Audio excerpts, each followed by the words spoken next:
Welcome to the Animal Wellness Podcast, all about improving the lives of animals with better policies and practices in government and business. Brought to you by Animal Wellness Action, where we believe helping animals helps us all. Here's your host, Joseph Grove. Greetings, everyone, and welcome to the show. I'm Joseph Grove, and I hope the young year is going well for you. I know it is for me. Today, we are going to be talking about wolves, and I believe you'll enjoy a great deal hearing from our guest, Oliver Starr. I'll tell you more about him in a moment.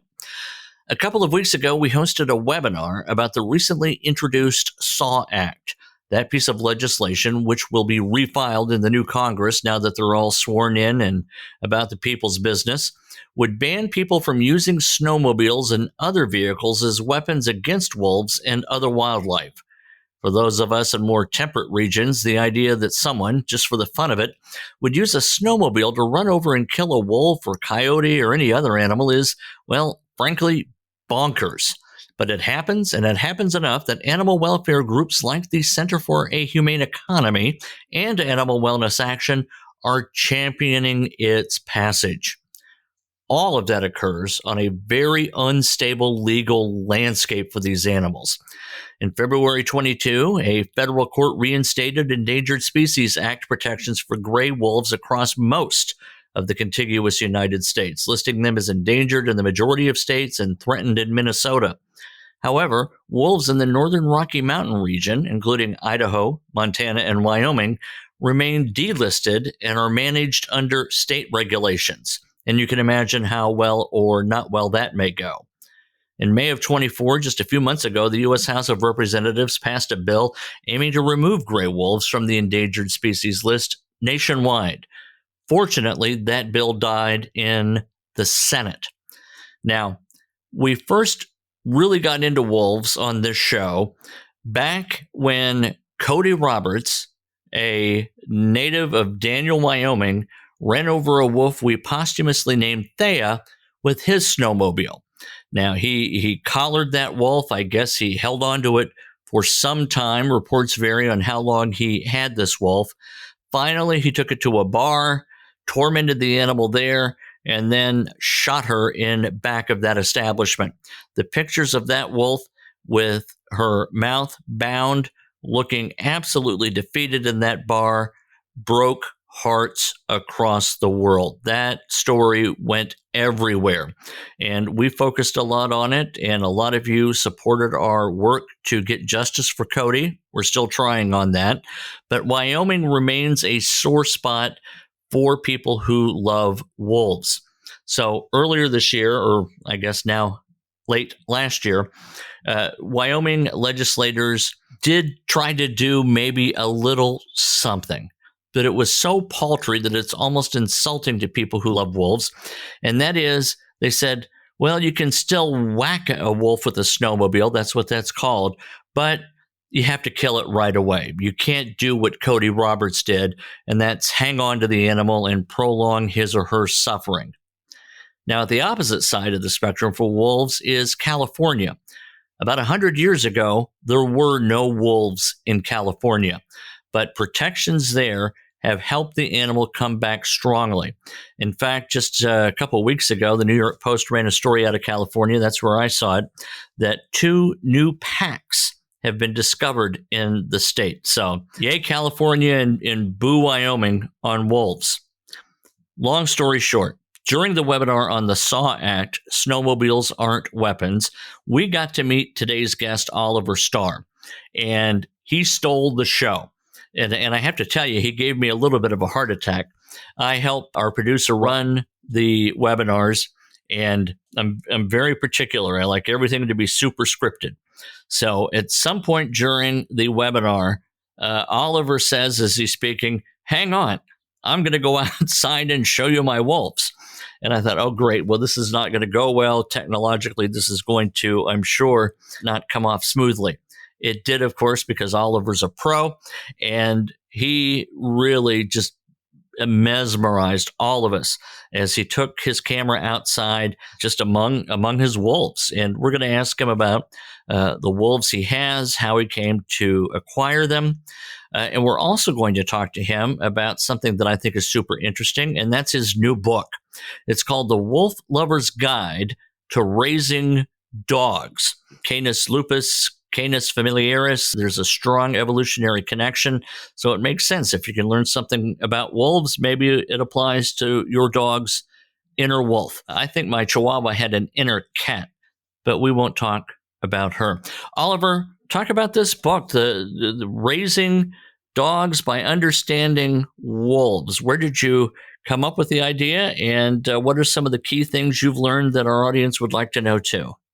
Wow. Thank you so much for giving me a chance to talk about this. So I'm the executive director of the Tahoe Wolf Center. I've been interested in wolves since I was 4 years old. My family was a big ranching family in Colorado, so it's sort of an unlikely start. Wasn't the most popular kid in the family, as you can imagine. But I wanted to deeply understand why we had such a hatred for an animal so similar to an animal we love so much.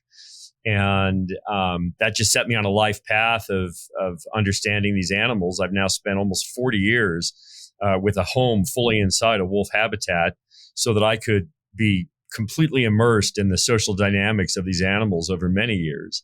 And to put it in a nutshell, everything your dog does, wolves do, just turned up to 37. They're just a more intense, rawer version of your domestic dog. And with so many years of working, not just with wolves, but with many, many breeds of dog, from Pomeranians and a Dachshund even, to Border Collies, to mixed breeds, to my heart dog is Alaskan Malamutes. I always have at least one Malamute in my life. And I realized that so much of what I knew about working successfully with wolves translates really well to helping people have a better, more holistic relationship with their dog. And the book had sort of been stuck in my head for a couple of years. And my wife finally said to me, listen, either write the book or stop talking about the book. But I don't want to hear about the book until I can see the book. And it spurred me into action. It was a little tough for me to take 40 years of sort of combined knowledge and break it down into something manageable, but with some good editing and the help of my brother, who is a world-class dog person of his own. He rescues cattle dogs, which are some of the most frequently, I would say, given up on dogs because they're a high energy, high demand animal, and people are enamored by the cuteness and unprepared for the intensity. So we got that book out there into the world, and it's doing very well. People really appreciate it because it's really different. It's not a dog training book. Now I'm personally, I don't consider myself a dog trainer. I consider myself to be a dog communicator. I understand them very well, and I accommodate them. My dogs are a little unruly, and I hope everyone's dogs are a little unruly because I want them to have the opportunity to express their own personalities. I sometimes say dogs are people too. I refer to my animals as furry people. I think they have the full complex of emotions that humans do. In fact, in some cases, even more deeply felt. I think wolves in particular, that their family bonds are more intense and more interreliant even than humans. My wife would tell you that my matriarch wolf, who you guys all met on the video, Kutak, she loves me more than my mom. She loves me so much she would eat me before she would share me. And so I just wanted people to understand in a more comprehensive and relatable way how to interact with their dogs and give their dogs a better life, with the real goal of people not quitting on their dog because they run into something that they think is an intractable problem and they try to train it away, maybe unsuccessfully, and then they just decide, oh, I'm going to send this dog to the shelter or try to find a new home. And if people understood their dogs better, I think that more dogs would stay with their forever families. People really underestimate the extent to which our domesticated dog still is at heart this creature who is meant to, in some ways, be wild. I referred to a Chihuahua we had, and my daughter, very sweetly, very cutely back in the day, would want to put dresses on her, and it just struck me as wrong. And I think maybe you were articulating why I had such an indescribable reluctance to it, and that it seems just so contrary to their nature to overly humanize them like that. I totally agree. I mean, I think it's fun for people to do silly things with their dogs. And if it creates more interaction with the dog, I don't have a problem. But I also think people should be careful about anthropomorphizing their dog to the point where it doesn't have the ability to be a dog, right? Dogs are very interesting. And the thing about recently, last year or so, I read an amazing book called The Invaders by Dr. Pat Shipman. And her contention is that it was our relationship, Homo sapiens relationship with wolves or with some very early dog, which gave us the evolutionary advantage to outcompete Neanderthals and actually win the game of Homo sapiens DNA promulgating across the globe. So in many ways, I think we owe our evolutionary success to some very early dog. And many of the characteristics that differentiate dogs from wolves were the things that were so valuable to our ancestors, including, for example, barking, right? Dogs were the first security systems. And, now we bring our dogs into our domestic life and we don't want them to bark when that was one of the main things they were supposed to do. So I try to get people to just see the dog in a more comprehensive dog-like way. That's fascinating. I mean, because it's really coincidence. Because just last night I was doing some reading about the emergence of Homo sapiens. And you had a Homo neanderthalis out there, Homo erectus, I think, was still out there, and compared to Neanderthals, we were pretty slight physically. We weren't in great number. And the author, The Moral Landscape, Sam Harris, this comes up in his book, was arguing that language, our ability, to articulate, helped. But I love the angle that it may have been our kinship with the wolf that gave us some sort of competitive edge in that early landscape battle for dominance among the greatest of great apes, or the not so great of great apes, if you look at us a certain way. So that's a fascinating topic. Thank you for bringing that up. That gives me something to think about. Now, when you went out during the webinar, I kind of felt a little bit of fear, I must say, seeing you out there with these wolves around you. For a city guy like me, I was afraid for your life, Oliver. I thought, oh my gosh, this guy's we're gonna have carnage on the show. But yet you navigated among them completely comfortably. Did that take a while to establish? How many wolves do you have? Answer that, and then tell me, please, how you managed to just be among them so comfortably. So we have currently 5 on the property, and they range in age from our matriarch Akutak, who's 13 and a half, and still very robust and spicy. Then we have a 5.5-year-old fully mature male. We have 2 yearling girls. They're his future girlfriends. They're a year and a half, roughly. We have a rescue as well, who's about 7 months old, I think, at the time of the video. So these animals are socialized to me, which is very different than domesticated, right? Domestication is how we turned the wolf into the dog. But socialization is a process of familiarity. We work with our animals every single day. We hand feed them. I spend hours a day just in the habitat being with them.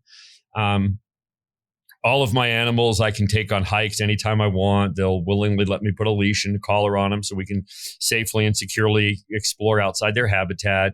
They'll ride in a car. They'll go to the vet nicely. I showcase a lot of this in my book, actually, just so people understand what's possible. But it's all really teamwork based, right? I like to say that, lions may be the king of the beasts, but you don't see wolves in the circus. And there's good reason for that. They're too smart to be bullied. And if you try to bully them, which is, this dominance theory, I'd love to talk a little bit about this alpha wolf mistake, because I think it's so important. These animals and any dog should be your teammate, not your inmate. I think it's a really important distinction in terms of just treating an animal like a peer and being a calm and gentle leader of the family group without feeling the need to dominate them. All of my animals were very small when I got them, but I've also rescued many animals over the years that were mature when I got them. And I've never felt myself to be in danger with these animals. I feel like when I'm out in the woods and I come across an encampment of people, that I'm much more at risk from the people than I am from anything that's out there in the woods with me. Now, I'm almost interpreting it like this. So when we bring a dog into the home, we do tend to very much treat the animal as though it is in our home and you're not equal with us, right? You are there and you know your place. But when you're out among your wolves, it's almost as though you're relating to them as a fellow, albeit slightly different animal. Do you approach them? Is it more equally on their terms as opposed to the domesticated dogs having to relate to us on our terms? Help me understand a little bit more of that difference in mentality. It's a great question. I mean, I see my family group as inclusive of those animals with, there are some rules. I would say in my home, for example, we do let the animals come in sometimes. But they can't actively be destroying the house. Now they can be subversively destroying the house. We call that a wolf haircut. We used to have nice furniture. Now we have nice furniture covered with moving blankets and held together with duct tape. I always am very conscious of relating to the animals as kind of one of them to a certain degree. I don't think I'm a wolf. I don't dress in wolf clothing. I'm incorporated into their family dynamic, as I would say. And let's talk about wolf packs for a second. So a lot of people think that wolf packs are created by some kind of a competitive process where the most aggressive, the meanest, the toughest animal rises to the top and becomes a leader, the alpha wolf. And that's just not true. Wolf packs, and I rarely use the term pack. I like the term family group because that's what wolf packs are. They're all families. Every wolf pack ever, anywhere on earth, was formed by a male and a female wolf meeting up, liking each other. They're very selective about their mates, much more so than dogs. And having pups, establishing a territory, and creating sort of a mini dynasty amongst themselves. Those younger pups aren't vying to displace their parent and to get breeding rights with the other parent, just any more than a son tries to get rid of dad so we can breed with mom. That's not how it works. You do have something called complex packs, and that's where the food is abundant enough in a region that more than one member in the family group breeds and produces offspring, but they're not breeding within their family, except in very unusual circumstances where the wolves are actually isolated. So and this is the other thing besides the alpha wolf idea that's so sad, is we like to use the term lone wolf as some kind of a negative, pejorative, the lone wolf gunman. And it's so sad because when a wolf is alone, it's actually what's called a disperser.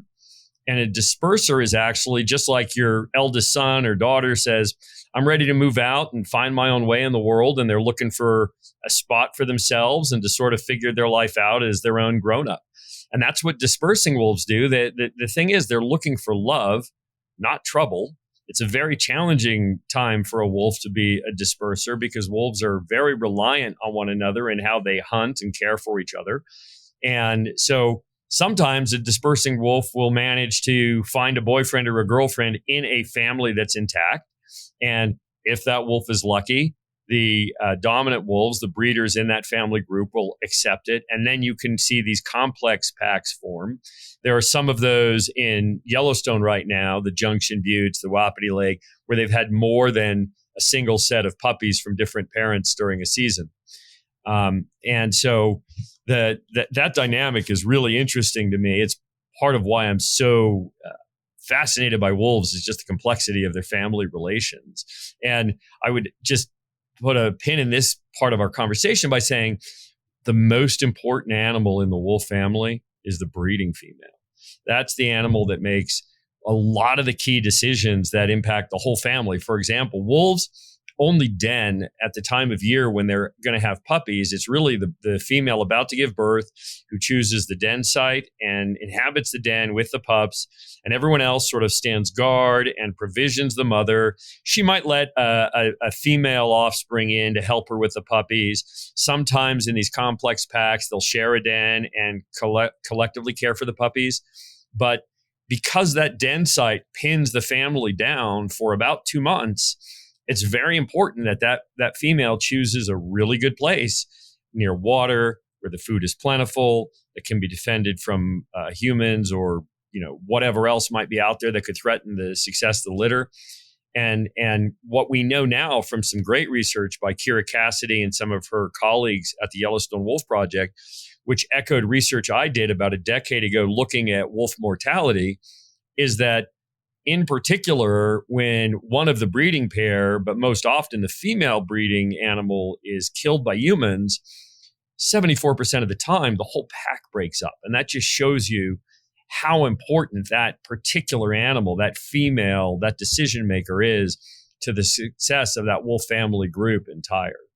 Oliver, you're tempting me to really go way off topic and make some parallels to human culture as well, because I think a lot of young men these days try and model themselves on that misguided notion of the alpha male, when really it is not brute force dominance that rules the day.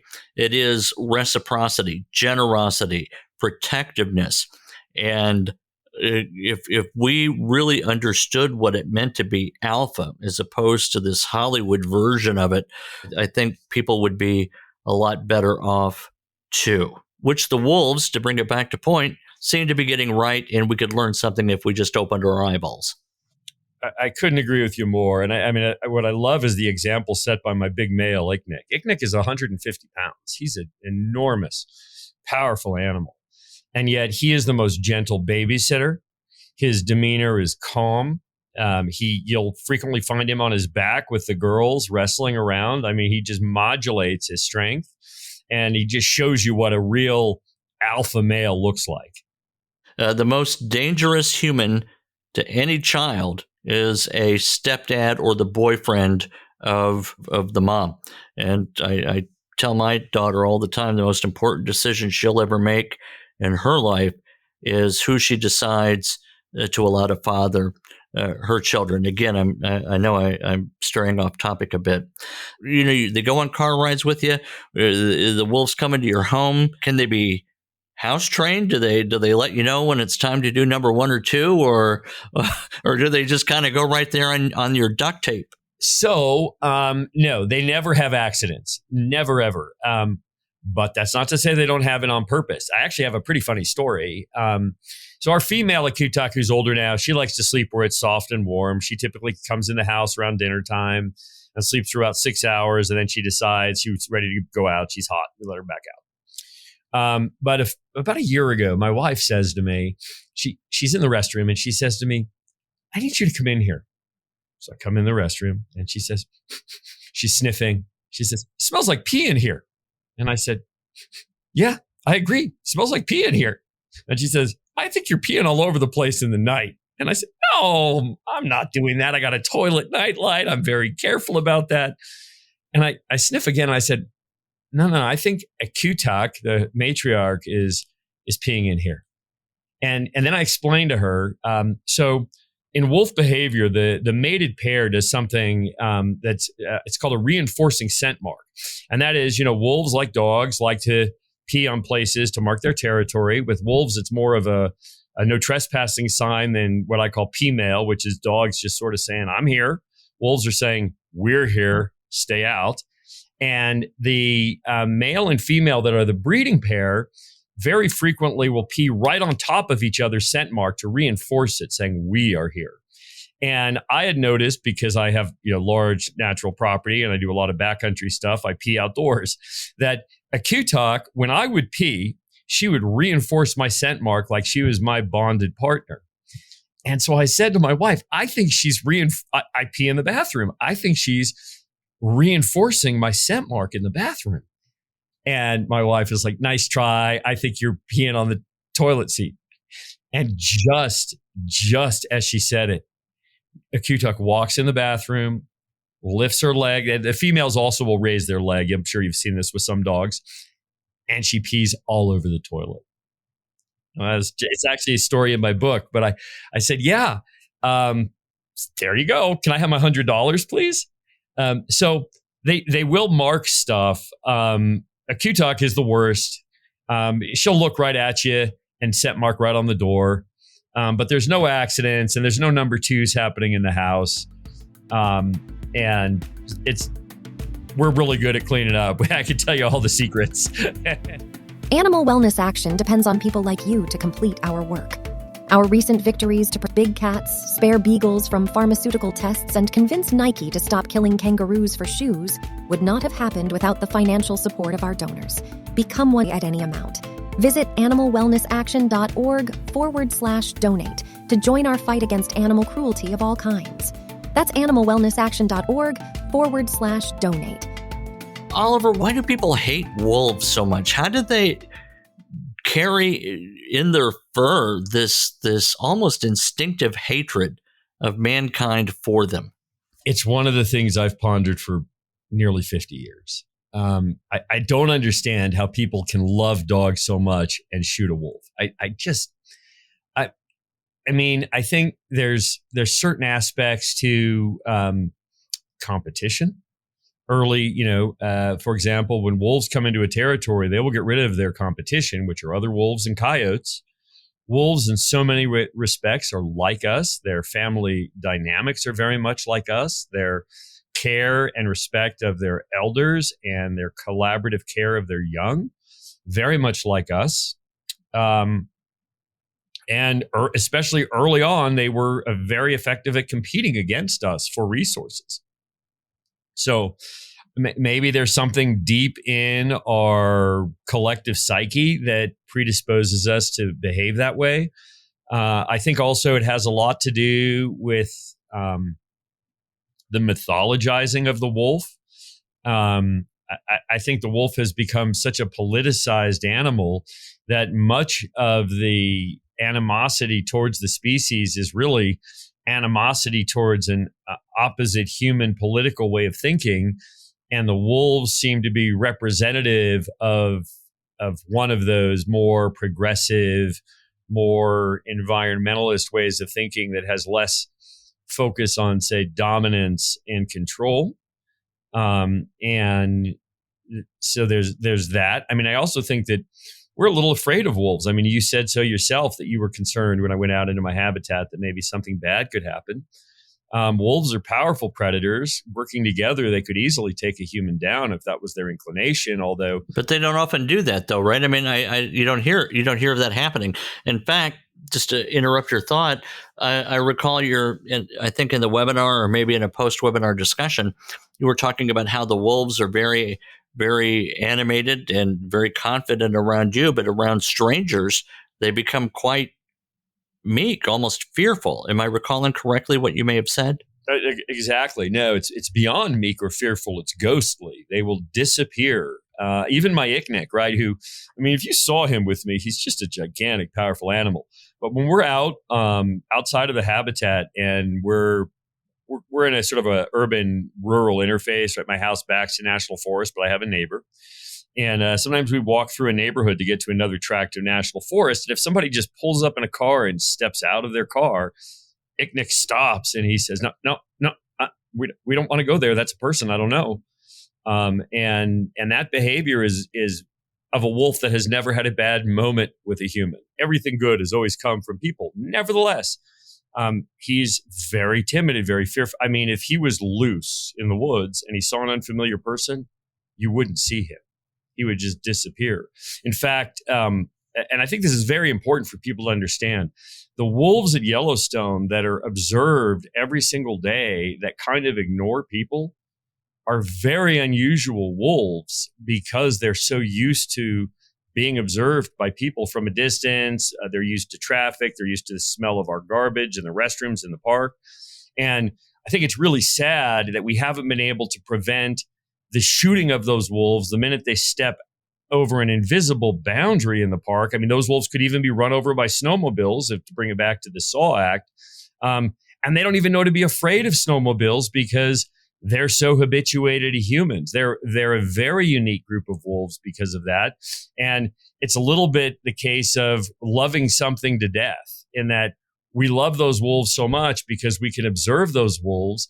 But because we can observe those wolves, we've made them vulnerable to people who want to exploit that vulnerability. And Personally, I won't even go to the park anymore to observe those wolves just because I don't want to be complicit in making them easy to kill. And I think some of the animosity, and you may have touched on this, competition for food in the olden days, and still, of course, cattlemen and livestock ranchers resent their predation of the livestock. It's an interesting point. What came first, the hatred or the mythology, right?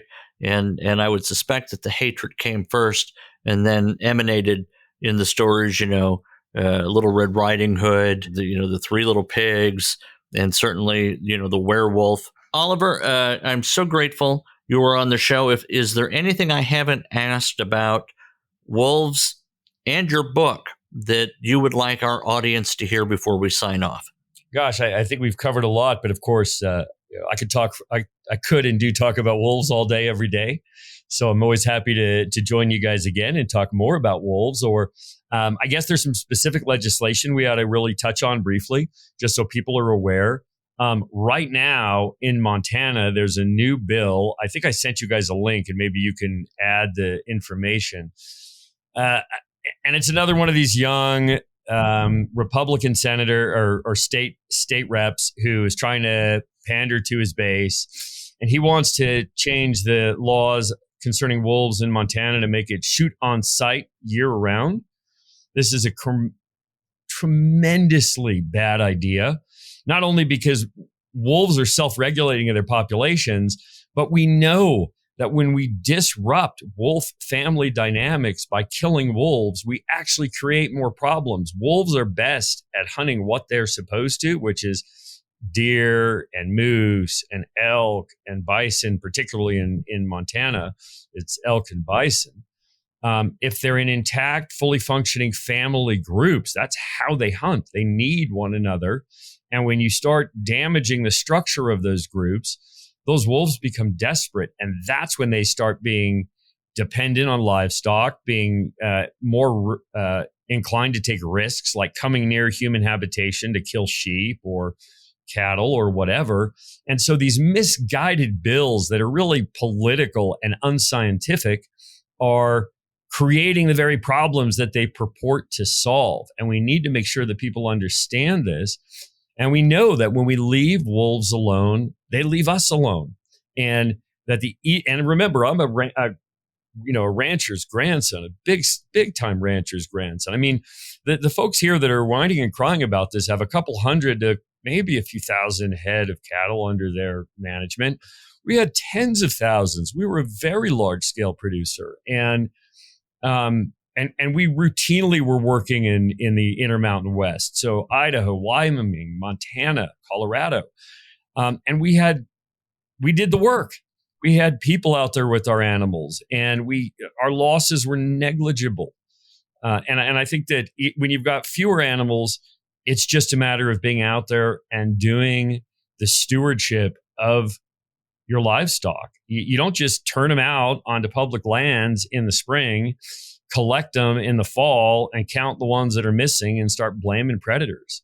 And we also know that really the losses associated with predation are minuscule in comparison to the losses associated with almost everything else: birthing problems, stuck in a fence, respiratory illness. It's just wolves are like 0.2% of losses. And for every animal that's killed by a wolf, we kill multiple wolves. It's absurd. Right. So your point on that is that shooting wolves doesn't alleviate the problems. It exacerbates the problems because of the destabilization of the family unit.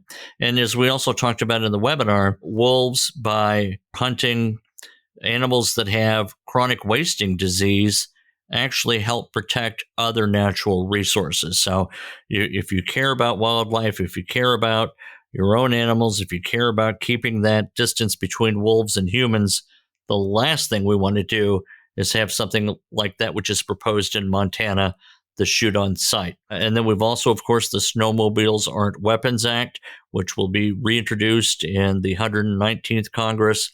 What other legislation is on your mind on this topic, Oliver? There was just a survey that was put out by Western Watersheds earlier today that showed that people are more in favor of the wolf recovery in Colorado now than they were when they voted on it. And 85% of the people in the state, based on the survey, think Colorado Parks and Wildlife is qualified to continue to manage that reintroduction process. I wouldn't be quite so confident. I'm a little disappointed in some of the things that they've done up to date, but I'm hopeful that they'll be motivated to continue to improve their practices, and that more wolves on the ground in Colorado is a good thing. As you mentioned, chronic wasting disease is exploding across the country. And people think, oh, this is just, it's not a problem for me. Yes, it is. And here's why. We already have evidence that people that have consumed infected game can get the disease. There's 2 men who have died. The problem with this disease is the incubation period is 20 years. So you don't know you have it. And that means that there may be many, many people that already have it and will become symptomatic later. It's always fatal. To anything that's infected, it's always fatal. We do not know how to stop this. It's a prion disease, which is not, it's not a biological disease that we understand well. And so we don't know how to treat it, cure it, or even destroy it. This was a man-made problem. We were doing research with deer at the same time as we were dealing with sheep with a similar kind of infection. The deer got loose, and that was in 1962 in Colorado. And from that, the entire country, coast to coast, has now got an epidemic. The other reason you should care, even if you don't eat wild game, is that it's only a matter of time before the domestic livestock that shares the landscape with infected wild game becomes infected themselves with a variant. Epidemiologists that I've consulted with agree this is not merely a possibility, but a probability. And the last time we had a similar disease, something called BSE, our domestic beef exports were banned in Japan, Argentina, many places around the world. We had to kill millions of animals. And if this disease gets loose into our domestic population, it could be the end of the beef industry as we know it. And so if you are a non-vegetarian, if you rely on beef, you should care about this deeply. Yeah, we're doing a podcast very soon on bird flu. By the time this show airs, it will have aired, about the zoonotic transfer of bird flu to people. And, as you mentioned, the chronic wasting disease is neither a virus or a bacterium. It is something different altogether, a rogue protein, maybe a layman such as I would describe it as. Oliver, thank you so much. I do hope we can talk again. Please let us know what we can do to support some of these efforts to quash anti-wolf laws. Animal Wellness Action has a robust followership in many of the Western states, and certainly your encouragement for us to send out an email to rally the appropriate action would be appreciated. So thank you for that. Where can people buy the Wolf Lover's Guide to Raising Dogs? So the book is available on Amazon.com. The digital format is out now. A few days from now, the paperback and a hardcover will also be available on Amazon as well as anywhere else. Within a few weeks, it'll be everywhere. We're launching it across 50 different book-selling platforms. And finally, you could buy a special edition direct from me. Please be sure to subscribe so you don't miss an episode, and follow Animal Wellness Action on Facebook, Twitter, Instagram, and LinkedIn. To stay current with all of our news and information, and to take action to help animals, sign up at animalwellnessaction.org. Until next time, remember that helping animals helps us all.